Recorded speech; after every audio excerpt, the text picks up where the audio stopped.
பண்ணுவான்னு தெரியுமா? என்ன பண்ணுவா?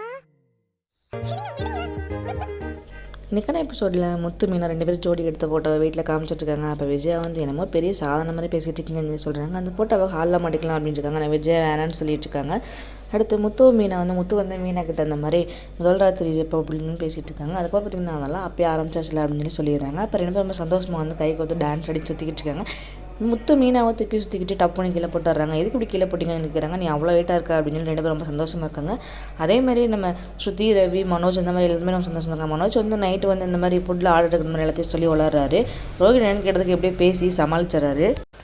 விஜயா அண்ணாமலை கிட்ட இந்த மாதிரி 3 பசங்க ரூம் வந்து சத்த வருது சந்தோஷமாக இருக்காங்க, நீ கொஞ்சம் விட அப்படின்னு சொல்லிடுறாங்க. அடுத்த நாள் காலையில் ரோஹிணி வந்து மனோஜ் பண்ணி மசாலா தோசை வந்து வாங்கிட்டு வந்து வைக்கிறாங்க. மீனாட்ட நீங்கள் எங்களுக்கு சமைக்காதீங்கன்னு சொல்லிட்டு போயிடறாங்க. ஆனால் மனோஜ் வந்து சாப்பிட்றதுக்குள்ள அதை முத்து சாப்பிட்றாரு. கோவப்பட்டு மனோஜ் வந்து கேட்கப்படுறாரு. முத்து வந்து என்ன செய்கிற ரோஹிணி நக்கல் பண்ணுற மாதிரி பேசிட்டு இருக்காங்க. நாளைக்கான அப்புறமால பார்த்தீங்கன்னா மனோஜ் வேலை பண்ணுற ரெஸ்டாரண்ட்டுக்கே வந்து விஜயாவும் பார்வதியும் போகிறாங்க. அங்கே மனோஜ் தான் வெயிட்டாங்க. இவங்க 2 பேரும் கண்ணிலே படாத மாதிரி மனோஜ் ஒளிஞ்சிருக்காரு. என்ன நடக்கும்ன்றது நாளைக்கான எபிசோட் பார்த்து நம்ம தெரிஞ்சுக்கலாம்.